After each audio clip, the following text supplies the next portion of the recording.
Any attacker that can position themselves in the middle between the source and destination of traffic, source being here, destination being here, can perform man-in-the-middle attacks. One such attack that requires pretty minimal skill and resources is called SSL stripping. The attacker acts as a proxy here and changes encrypted HTTPS connections to HTTP connections. And there's a free tool available to do this called SSL strip, which works with HTTP using SSL. And that's here. And this is by a guy called Moxie Marlinspike, who's a fairly well-renowned security researcher. So let's have a think about how we actually end up getting to HTTPS websites. So if I click here, now there's really a couple of main ways that we end up getting to HTTPS websites. And the first is this way. So we type in maybe the site that we're going for, and we press return. Now, most often we do not type in https://. What happens is we go to the HTTP website, and then the server gives us what's known as a 302 redirect, and then sends us to this HTTPS version of the website. Another way that we get to HTTPS websites is if you go via a link. So I've done a search here on Google, and then there we have a link, and we can see this is a HTTPS link. And then that takes us directly to the HTTPS version of Facebook. So the way SSL strip works is it acts as a proxy looking for those two types of events. So 302 redirects and links that are HTTPS. And it proxies those connections. So you send the original HTTP connection, it reaches the server says, actually no, this should be a HTTPS connection. So it sends it back. This proxies this, pretending to be your browser, and sends back a HTTP version to you. The server never knows any difference. It thinks it's talking to you. It believes this to be the browser, and what you would see would be virtually identical to the actual site. So let me show you what the Facebook website should look like. So that's the legitimate Facebook website. Now I've done HTTP stripping using Kali. And this is what the stripped version looks like. Legitimate version, stripped version. Legitimate version, stripped version. So as you can see, the difference is you don't have the HTTPS, and most people will not notice that difference. And as I said, the server never sees that anything is wrong because it's talking to a proxy that acts just like you would act. But in order to perform this attack, you need to be in the middle. You need to be able to see the traffic so that you can strip it out. And it's not always that easy to be in the middle of someone else's traffic. It really depends on where you are. So if you're on someone else's network, like for example you're at work, you're at an internet cafe, internet service provider, all those people, they control that network, so they are in the middle. So therefore they can perform this type of attack. Obviously governments, nation states, they control network devices across the internet, so they are in the middle. They can perform this sort of attack. But this is not a very subtle attack, as you can notice the missing HTTPS. But it's not beyond the government in a targeted attack that they may consider doing this, but it's reasonably unlikely, and it would very, very unlikely be done in any sort of mass surveillance type way, unless it was some sort of tin pot government that was doing it, because it's a pretty basic form of attack. Effective for low resource, low skilled attackers, but not really nation state level attack. A random cyber criminal sat somewhere at a distance from you is going to really struggle to get in the middle of your traffic. There are not really many mechanisms to do that, and it's therefore more likely that this distance attacker would attack your client instead, because that's just simply easier, and people always go for what is easier as opposed to what is more difficult. And if they attack your client and they're on your client, they own your client, they don't need to strip out SSL because they'll be able to see your data anyway because they're on your client. Another interesting way of being able to do this attack is if the attacker is sat on your local network. So that's either physically through the Ethernet cables or wirelessly through Wi-Fi. They can trick your machine into sending traffic through them. And this is known as ARP spoofing or poisoning.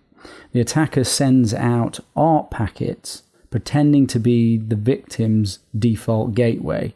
Now this works because Ethernet has no mechanism for authentication functionality, so any machine can essentially send out what's known as this ARP packet and say that they are any other machine that's on the network, including the gateway or router, which means you end up sending your traffic through a fake router, and then that forwards on the traffic and strips out the SSL, and then forwards the traffic back to you like we've shown.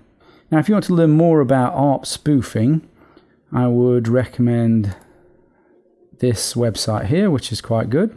And there's a little diagram here where you can see that the attacker here is saying, look, I'm the router, and the traffic is getting sent via them instead. There are tools within Kali called EtherCap, an ARP spoof, and obviously SSL strip, which can enable you to do this sort of attack. And there's a tool called Kane-Enable, which is here, which you can use on Windows. And this is the website for SSL strip, the tool. And it actually gives you the commands here for how to do this. And everything you need to do SSL stripping and the ARP spoofing if you're local is available within Kali. And actually here it shows you the commands that you need to run. So, and it's fairly simple. You're enabling IP forwarding here. You're making some changes to the IP table so it redirects the HTTP traffic to SSL strip. You're running SSL strip here. You need to put in the port here. And then you're enabling the ARP spoofing where you're telling the target machine to send its traffic to you instead. So if you'd like to have a play around with that in Kali, you can do that. Another interesting way of stripping out your SSL is if you set up a rogue access point, and then that can be set to automatically strip out SSL. So a rogue access point is when you connect to a Wi-Fi network and the owner of that Wi-Fi network is trying to attack you. So it's a rogue or fake access point. And you can set that access point to strip out SSL just as we've spoke about, because again, they are obviously in the middle because that's what you're connecting to. And you can actually buy a piece of hardware that'll do this for you. And this is the Wi-Fi Pineapple. There's other versions, but this is one that I would recommend. You take this to a airport or somewhere busy, switch it on, switch on an open network saying, free Wi-Fi or something like that, and you'll be amazed at the number of passwords you'll get for Facebook and Google and all the rest of the websites by stripping out the SSL. People just do not notice. It's probably worth pointing out actually that when you do strip SSL, it means the connection is no longer encrypted, and therefore you can see all of the content, and therefore you'll be able to steal usernames and passwords and just see everything that the person is actually doing. Now, what can we do to help prevent this? Well, client side, you can attempt to notice that you don't have a HTTPS, but if you're busy, that's not necessarily something that you might spot, but you do need to keep your eye out for it. A more solid method is to use a tunnel or encrypted tunnel, so then it's not possible for them to strip out the SSL because the traffic that you are sending is encrypted by a different mechanism.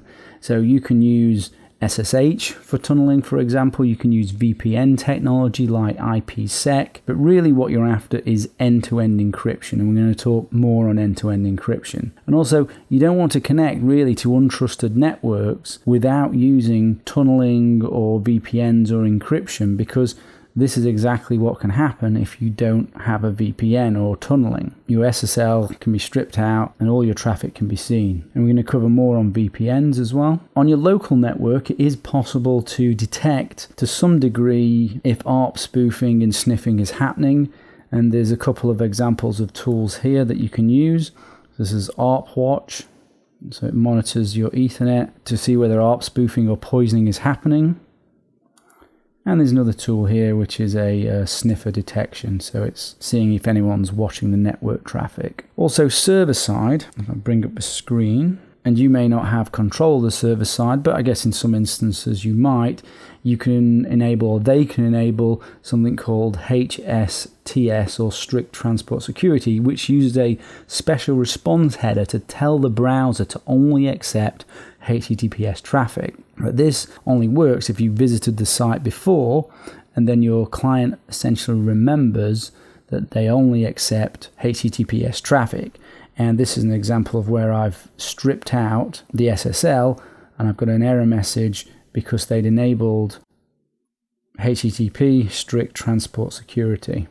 Other ways to prevent SSL stripping and also ARP spoofing and poisoning is to use virtual LANs and other forms of network isolation. A virtual LAN prevents traffic going from one area of the network to another area of the network using a switch and special tags. If you're interested in that sort of thing, then Google around VLANs. You can also have general network isolation. If an attacker is not on the same physical network as you and the traffic is literally not going past that attacker because they're on a different switch or going through a different router, then obviously they cannot get access to your traffic. You can also use firewalls which prevent traffic going in certain directions, and you can configure Wi-Fi so that you've got isolation using the configuration on your access point, and you can set up separate Wi-Fi networks, so a guest network or network 1 and network 2, and then those two networks cannot see the traffic of the other. So there's lots of things you can do at the network layer. And when we talk about your local network and Wi-Fi, we'll go into more details on that. So that's SSL stripping.